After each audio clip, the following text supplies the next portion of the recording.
Bienvenue dans le débat de France 24. C'est une véritable psychose qui s'empare de l'Europe en pleine campagne de vaccination et alors que déjà les 27 semblaient à la peine, voilà qu'un doute s'immisce au sujet du vaccin d'AstraZeneca.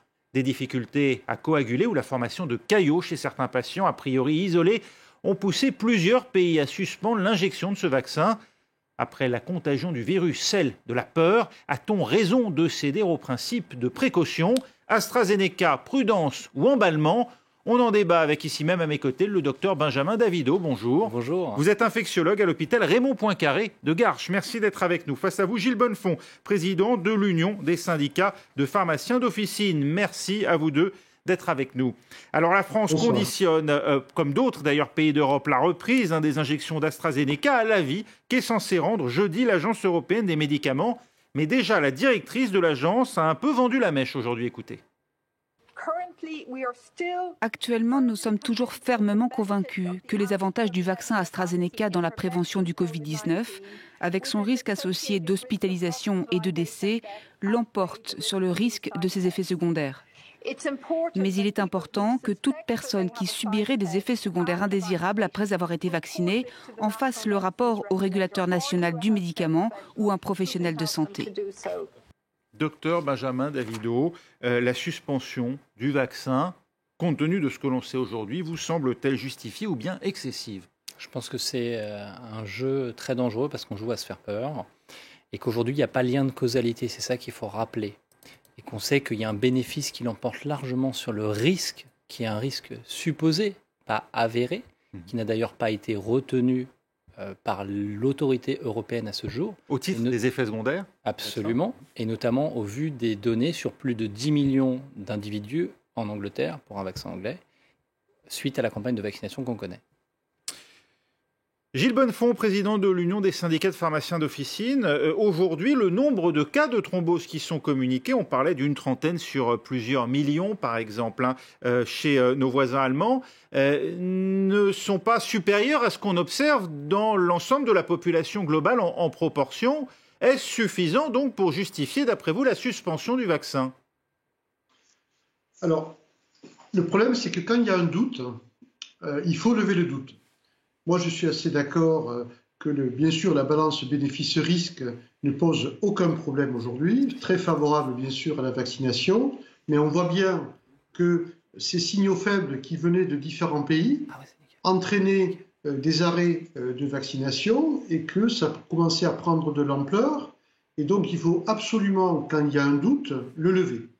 Donc, l'étude qui va être faite par l'agence européenne en remontant toutes les informations venant des différents pays avec des experts indépendants vont permettre, je l'espère très rapidement, de lever le doute et de montrer que bien évidemment ce vaccin est absolument utile, qu'il est sûr, qu'il peut y avoir des aléas thérapeutiques parce qu'on n'a pas forcément lié tous les effets à la vaccination elle-même, ça peut être tout à fait autre chose et un événement qui peut se passer, mais quand il y a un doute, il faut le lever, parce que la confiance dans le système de santé est absolument indispensable et la transparence est absolument indispensable. Ça, c'est donc le scénario rose, Gilles Bonnefond, mais peut-il en être autrement compte tenu de ce qu'on entend encore aujourd'hui, à la fois de l'OMS d'ailleurs et de l'Agence européenne des médicaments ? Peut-elle se dédire en 48 heures après ce qu'elle a à nouveau répété aujourd'hui et qu'on vient d'entendre ? C'est pas se dédire, c'est aujourd'hui de lever un doute, de lever une suspicion. Parce qu'il faut mettre la confiance, et si la confiance est érodée, la confiance à la fois bien sûr pour la population, mais également pour l'ensemble des soignants, pour qu'on puisse tenir un discours parfaitement argumenté pour que les personnes se vaccinent. Et on sait qu'on n'a que le vaccin aujourd'hui pour se battre contre la Covid. Donc il faut absolument qu'il n'y ait pas de retard à la vaccination. Donc il vaut mieux faire une pause de quelques jours pour mieux redémarrer par la suite, parce que si on laisse traîner des polémiques avec une hétérogénéité de la part de différents pays européens, c'est le meilleur moyen pour avoir du mal à rattraper le coup par la suite. Vous comprenez cet argument, docteur Davido, il faut lever le doute face à une population en l'occurrence ici même les Français, qu'on dit déjà sceptiques à la vaccination. En tout cas, c'est ce qu'ont montré les sondages. De toute façon, le doute sera levé. C'est le principe même de la pharmacovigilance. Mais en effet, là on peut s'interroger. Ne l'était pas, pardonnez-moi, mais là, tout le monde évoque depuis 48 heures l'hypothèse selon laquelle il sera prouvé qu'il n'y a pas davantage de cas et qu'il n'y a pas de lien de cause à effet. Ouais. Et s'il s'avère dans 48 heures, on n'a pas cette réponse-là, voire même qu'on a plutôt des indices contraires. Alors ensuite, on embrayera sur d'autres données. Dans notre malheur, c'est que notamment les accidents thromboemboliques, c'est justement une des complications majeures de la Covid. Et donc, dans cette balance bénéfice-risque, il y aura d'autres analyses, c'est-à-dire le bénéfice à la fois individuel, mais aussi pour la collectivité dans le contrôle de cette pandémie. Et donc, c'est ça qui se passera dans ce cas de figure. Je crois qu'aujourd'hui, il faut être ni dans un scénario ni dans l'autre. La réalité, c'est que d'abord, il faut rappeler et se féliciter qu'il y a justement des surveillances qui se font pour tous les médicaments. Ce n'est pas propre au vaccin AstraZeneca ou un tel ou tel vaccin. C'est ce qu'on appelle les phases 4 des essais cliniques qui visent à la surveillance pendant 18 à 24 mois. Ce vaccin, il a été testé quand même. Alors certes, on n'est pas sur l'accord de patients actuel, c'est-à-dire où là, il est injecté à des millions et des millions de personnes à travers le monde, mais tout de même, à partir de quand on peut juger qu'on a le recul nécessaire? Et l'avait-on, compte tenu des conditions exceptionnelles de sa mise sur le marché, avait-on des garanties suffisantes concernant les effets secondaires? Alors, il y a plusieurs réponses à votre question. La première, c'est que d'abord, il n'y avait aucun événement thromboembolique dans les essais de phase 3 relevé. Et c'est justement cette particularité qui fait qu'il y a une alerte qui s'est précisée sur AstraZeneca, alors même que d'ailleurs, il y a des cas rapportés d'accidents thromboemboliques avec le vaccin Pfizer. Et donc, si vous voulez, c'est le lien de causalité, c'est-à-dire la comparaison statistique de cet événement versus une population non vaccinée, qui permettra de lever le doute, ou vous avez raison, d'affirmer qu'il y a un lien de causalité. La problématique, là où moi je ne suis pas tout à fait d'accord avec mon confrère, c'est qu'aujourd'hui on se retrouve dans une polémique qui est très propre au vaccin AstraZeneca, à la fois sur les effets indésirables, l'absentéisme qu'il y a pu y avoir dans certains hôpitaux qui ont expérimenté initialement cette vaccination suite aux effets indésirables, et qu'il y avait des questionnements. Il y a 8 jours, on a eu notre ministre de la Santé qui est venu nous expliquer qu'il fallait se faire vacciner car 30% des soignants, ça ne suffisait pas et qu'il n'y avait pas de doute à avoir. Et que donc, quelque part, on donne un peu des arguments à certains pour dire finalement, on avait raison de se méfier il y a 10 jours.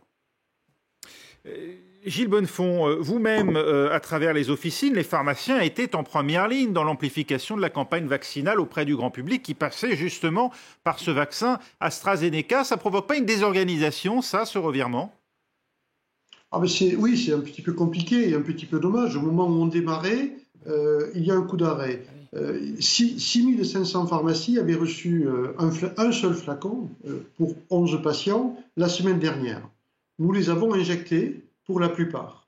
On était déjà en pleine un bruit de fond avec la position du Danemark, de la Norvège et de l'Islande. Et donc, les patients qu'on a vaccinés commençaient à nous poser des questions. On n'a eu aucun refus. Dans ma pharmacie, j'ai pu vacciner les 11 patients que l'on avait programmés sans aucune difficulté. C'est d'ailleurs tout l'intérêt de vacciner avec son médecin, avec son pharmacien, avec son infirmière, parce que justement, on a une relation de confiance qui permet de rassurer plutôt que d'être vacciné uniquement de façon anonyme dans des centres, même si on a besoin des centres de vaccination, bien évidemment, mais il faut vraiment compléter. Bien évidemment, quand l'Allemagne s'arrête, que l'Italie met en suspens et que ça s'amplifie un petit peu de partout, là, ça va être un petit peu plus compliqué. Donc moi, je suis pas en opposition avec M. Davido. Au contraire, je dis simplement qu'il faut mettre fin à la polémique, mettre fin au doute. Et le seul moyen d'y arriver, c'est que les autorités qui sont en responsabilité, qui ont les éléments scientifiques permettant d'évaluer la situation, donnent une réponse uniforme.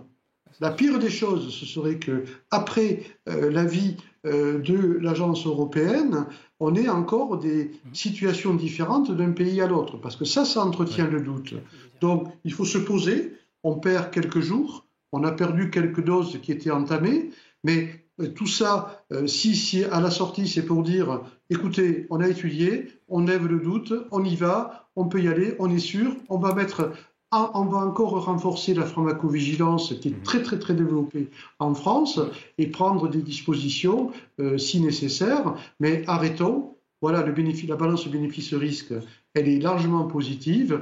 Et bien évidemment, il y a de très petits cas particuliers. On ne sait même pas si c'est dû au vaccin, mais voilà, on va suivre ça avec beaucoup d'attention. C'est comme ça qu'on rassure la population.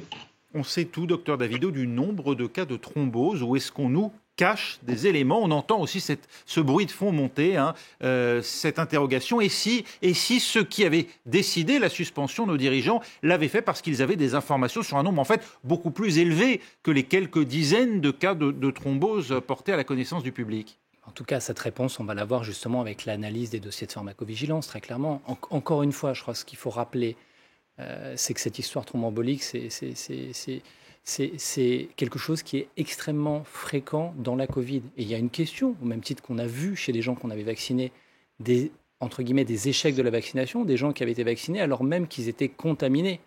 Et qu'on ne peut pas dire que c'est un échec du vaccin secto sensu. Et donc, il faut analyser, il faut interpréter. Je vais vous donner un exemple. La pilule contraceptive, on a eu déjà cette problématique de dossier qui a été exclue chez un certain type de femmes, sans dire de bêtises, plus de 38 ans, tabagique, sur des pilules de deuxième génération. On s'apercevait qu'il y avait un surrisque. Et bien ensuite, on arrive à stratifier le risque. Et donc, il y a tous ces éléments à prendre en compte qu'on ne peut pas résumer là. Et juste pour rebondir sur ce qu'a dit Gilles Bonnefond, je pense que ce qui est très important, et moi je suis tout à fait d'accord avec ça, c'est qu'ensuite, il faudra un discours uniciste, il faudra un discours européen. Et j'irai plus loin, c'est-à-dire qu'on ne peut pas revivre ce scénario. Parce que d'abord, il y aura d'autres vaccins qui vont arriver. La France a suspendu sous contrainte, c'est l'effet que ça vous fait, ça? En tout cas, il y a eu un discours qui n'était pas le même la veille et le lendemain. Alors que je pense que la veille, il y avait un discours de bon sens qui était de dire on n'a pas de signal aujourd'hui pour arrêter la vaccination et qu'on a l'impression qu'il y a eu quelque chose qui est fait un peu sous la précipitation.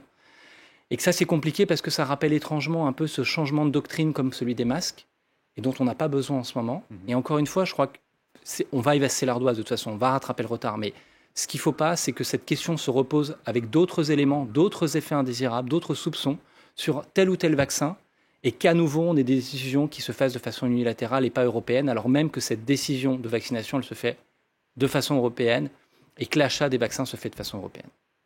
Une chance sur 35 de mourir pour un patient atteint du coronavirus, Gilles Bonnefond. Une chance sur 300 000 de mourir d'une possible thrombose. Est-ce que ça ne suffit pas finalement à écarter totalement ce fameux risque et à ne voir que le bénéfice? Pourquoi, encore une fois, interrompre une campagne de vaccination dans un pays, en l'occurrence la France, dont on sait qu'il est déjà, comme d'ailleurs la plupart des pays européens, en retard sur les autres grands pays de l'hémisphère nord, enfin les grosses régions, on va dire, de l'hémisphère nord? Alors, d'abord, ce n'est pas l'arrêter, c'est suspendre pendant quelques jours un seul vaccin. Et d'ailleurs, il ne le mérite pas. Bon, ce vaccin n'a pas de chance parce que, voilà, depuis qu'il est arrivé, il lui arrive beaucoup d'attaques qui ne sont pas toujours justifiées, des effets secondaires chez des jeunes professionnels de santé qui se vaccinaient parce que la réaction immunitaire est plus forte et tout d'un coup on dit oh là là c'est une catastrophe, ensuite des ruptures de stock et maintenant cette affaire. Mais vous l'avez dit tout à l'heure, ce qui est important c'est ne pas entretenir une espèce de complot. On nous cache des choses.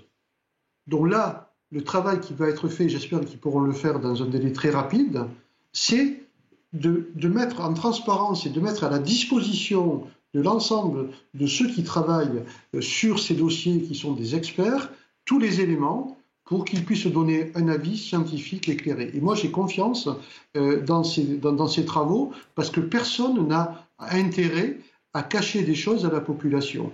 Donc, il faut amener cette transparence, ce qui évitera les rumeurs et ce que l'on peut connaître derrière, c'est-à-dire un entretien de ces rumeurs pendant des mois et des mois, qui font qu'à la sortie, on n'y arrive plus. Et moi, bien sûr, je suis d'accord avec vous, il n'y a pas photo. Aujourd'hui, on n'a que ce vaccin pour lutter contre la Covid et sortir de cette crise, qui est une crise sanitaire, mais une crise pour l'ensemble de la société, parce que franchement, c'est hyper dur ce qui arrive dans tous les pays aujourd'hui, et il faut qu'on s'en sorte. On a la chance d'avoir un vaccin, eh bien, profitons de ce vaccin. En plus, en France, il est gratuit, il est injecté gratuitement, enfin, bien sûr, pris en charge par l'assurance maladie, accessible à toute la population. Quand on a la chance d'avoir cette organisation du système de santé, eh bien, il faut en profiter. Oui, la France a arrêté seule. Vous la voyez, Gilles Bonnefond, le cas échéant, repartir seule si l'avis de l'EMA restait le même, à savoir les bénéfices l'emportent sur les risques? Non, le principe de l'avis de l'EMA, c'est que l'avis s'oppose à tous les pays et il n'y a pas, je dirais, à avoir un avis différent quand on a une agence européenne qui travaille de façon permanente avec toutes les agences nationales. Les agences nationales remontent les informations, ça permet d'avoir une vision beaucoup plus globale de ce qui se passe en Europe et il n'y aurait aucune raison qu'il y ait des décisions qui soient prises et qui soient différentes, sauf que la politique s'en mêle. Et ça, c'est parfois un petit peu compliqué dans certains pays. Docteur Davido, on vient de le voir, on va revoir d'ailleurs le niveau de vaccination d'AstraZeneca. Aujourd'hui, c'est de très loin devenu le premier vaccin ici en France, le plus utilisé. Ça veut dire qu'actuellement, on se prive d'un outil central dans la lutte contre le Covid-19. Si des complications étaient avérées avec ce vaccin, ça entamerait très profondément notre capacité aujourd'hui à faire face à ce que le Premier ministre Jean Castex appelait aujourd'hui une troisième vague. Oui, vous avez raison, parce qu'on peut même aller plus loin et rappeler qu'aujourd'hui, c'est le seul vaccin qui est disponible en pharmacie et en médecine générale, parce que c'est un vaccin dont les modalités de conservation sont propices à l'exercice ambulatoire en ville. Et si on veut se rassurer encore une fois, c'est qu'on oublie souvent de le dire, mais il y a eu quand même une alerte il y a quelques jours de l'Agence européenne du médicament sur ce même vaccin face à des éventuelles anaphylaxies, que le lien est avéré, et ce n'est pas pour autant qu'on a stoppé la vaccination, parce que justement on a pu encadrer ce risque, qui était déjà encadré en partie pour le vaccin Pfizer avec une surveillance de 15 à 30 minutes selon les risques. Ça veut dire qu'il faut le réserver à certains, empêcher certains patients d'y avoir accès ? Je ne crois pas qu'il faille l'empêcher, mais ça veut dire qu'en effet, il faudra prendre en considération ce qu'on disait tout à l'heure, et ce qu'à un moment donné, de par ses caractéristiques, de par le fait que c'est un vaccin qui a une propriété de pouvoir vacciner largement. On avait fait aussi le procès d'intention, souvenez-vous, que c'était le vaccin des jeunes et qu'on ne pouvait pas vacciner les plus de 64 ans. Il faudra prendre tous ces éléments en considération parce qu'en effet, vous avez raison de le rappeler, ce frein quand même va avoir un impact majeur sur la vaccination. Ce n'est pas comme si ça avait été, à l'image de Moderna, qu'on voit sur votre diagramme, très très peu de vaccins. Psychologique aussi, parce que ce vaccin, on le rappelle, il avait quand même mauvaise presse depuis le début, c'est-à-dire qu'il y a eu des suspicions d'abord d'effets grippaux chez certains patients, et puis d'une moindre efficacité de l'AstraZeneca, même s'il semblerait qu'il permette quand même d'empêcher les formes graves, en tout cas en grande partie. Alors c'est important ce que vous dites là, parce que souvent, et c'est très compliqué à comprendre lorsqu'on n'est pas médecin, c'est que en fait finalement, ce qu'on vous donne comme résultat lorsqu'on parle d'efficacité vaccinale, c'est l'efficacité globale, c'est-à-dire sur le fait de faire des symptômes liés au Covid. Et en pratique, aujourd'hui, cette catastrophe sanitaire du Covid, c'est bien sûr la gravité, vous l'avez rappelé, la mortalité, mais ce sont également les hospitalisations, c'est-à-dire ce qu'on appelle les formes graves, qui font qu'on va prendre des décisions de restriction sur un plan politique, économique et tout ce que vous connaissez. Et la réalité, c'est que de façon assez étonnante, on ne l'a pas assez souligné, mais le vaccin AstraZeneca était celui qui avait le meilleur résultat dans les essais cliniques. Il allait jusqu'à 100% d'efficacité dans les formes très graves, c'est-à-dire qu'il n'y a aucun individu qui est décédé après cette vaccination, ironie du sort. Et donc, on voit bien que tout ça, ce sont des éléments de langage, qu'il y a un vrai travail à faire. Et vous avez raison, derrière le vaccin AstraZeneca, il a une longueur de retard. Et qu'on espère que cet élément nouveau ne va pas continuer à avoir des effets néfastes face à la vaccination et face à ce qu'on appelle l'hésitation vaccinale. C'est-à-dire que c'est les gens qui disent « je ne suis pas contre, je ne suis pas pour, mais je ne sais pas ». Et qu'on ne perde pas cette tranche de la population qui représente environ 20 à 25% des Français. Vous évoquiez la politique, Gilles Bonnefoy. Est-ce qu'il y a une responsabilité des politiques dans la mauvaise presse de l'AstraZeneca ? Est-ce que c'est un vaccin qui a été mal vendu, peut-être parce que, ici en France, on a pu être déçus sur des retards de livraison de la part du laboratoire lui-même ? Ce vaccin a cumulé vraiment le facteur pas de chance. D'abord, il a eu un petit peu de retard. Ensuite, on l'a réservé à l'hôpital pour vacciner les professionnels de l'hôpital. Là, on a eu des effets de grippe sur 1 jour, 2 jours, de syndrome grippal classique. Mais comme on vaccinait en masse le personnel hospitalier, on s'est retrouvé avec des services qui étaient amputés d'une partie du personnel qui s'était vacciné. Donc tout ça a énormément enflé en disant « oh là là, il y a beaucoup d'effets secondaires ». Au départ, comme le rappelait le professeur Davido, on disait on n'est pas sûr pour les plus de 65 ans et maintenant on l'ouvre parce qu'on a des résultats qui sont à 85% après l'injection à la 12e semaine. On sait que l'on va vivre avec une évolution permanente sur tous les vaccins parce que les études arrivent au fur et à mesure. Bien sûr, le risque est levé, sinon il ne serait pas sur le marché, mais on sait qu'à un certain moment, on va apprendre au fur et à mesure et améliorer les informations. Non, il faut vivre avec ça, c'est nouveau. Mais avant d'être mis sur le marché, c'est d'abord sécurisé. Et après, on améliore en ciblant telle et telle population et on le fait. Alors, je pense que c'est plutôt pour lui pas de chance, parce qu'en plus, ce qui se passe avec AstraZeneca, les promesses, comme d'autres laboratoires, ne sont pas honorées.